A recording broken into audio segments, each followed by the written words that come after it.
আজ তো পৌষ সংক্রান্তি বা মকর সংক্রান্তি। আমার পরিবারের সকলের জন্য রইল মকর সংক্রান্তির অনেক অনেক শুভেচ্ছা ও ভালোবাসা। মকর সংক্রান্তির আগের দিন আমাদের অবশ্যই একটু পিঠে খেতে হবে, না হলে কিন্তু আমরা আজকে পিঠে খেতে পারবো না, কারণ আজকে গরুকে স্নান করিয়ে গরুকে পিঠে খাওয়ানো হয়। আমার শাশুড়ি বলেন যে গরুর সাথে পিঠে খেতে নেই, তাই আগের দিন অল্প খেয়ে রাখতে হয়। আগের দিন নিয়মে অল্প পিঠে তৈরি হয়েছে, আজকে সারাদিন ধরে পিঠে বানানো হবে, তার সমস্ত সরঞ্জামই বাড়িতে আছে। তবে মিঠাইয়ের আর তর সইছে না, যেহেতু ও ভীষণ ভালোবাসে পিঠে খেতে। আর বাড়িতে যেহেতু পিঠে তৈরি হবে আর ওই সময় স্কুলে থাকবে, তাই স্কুলের টিফিনেই আজকে পিঠে নিয়ে যেতে চাইলো। তাই আমি একটু চালের গুঁড়ো, আটা, দুধ আর গুড় দিয়ে ব্যাটারটা তৈরি করে মাখা সন্দেশ দিয়ে পিঠেগুলো তৈরি করে দিলাম। 3খানা পাটিসাপটা ওকে দিলাম।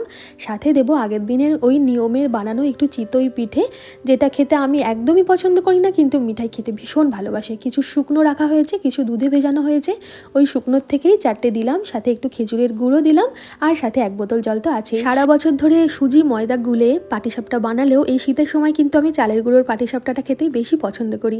যদি কারো রেসিপি লাগে কমেন্ট করে জানাতে ভুলবেন না। আর আজকে টিফিন আইডিয়া কেমন লাগলো সেটাও জানাবেন।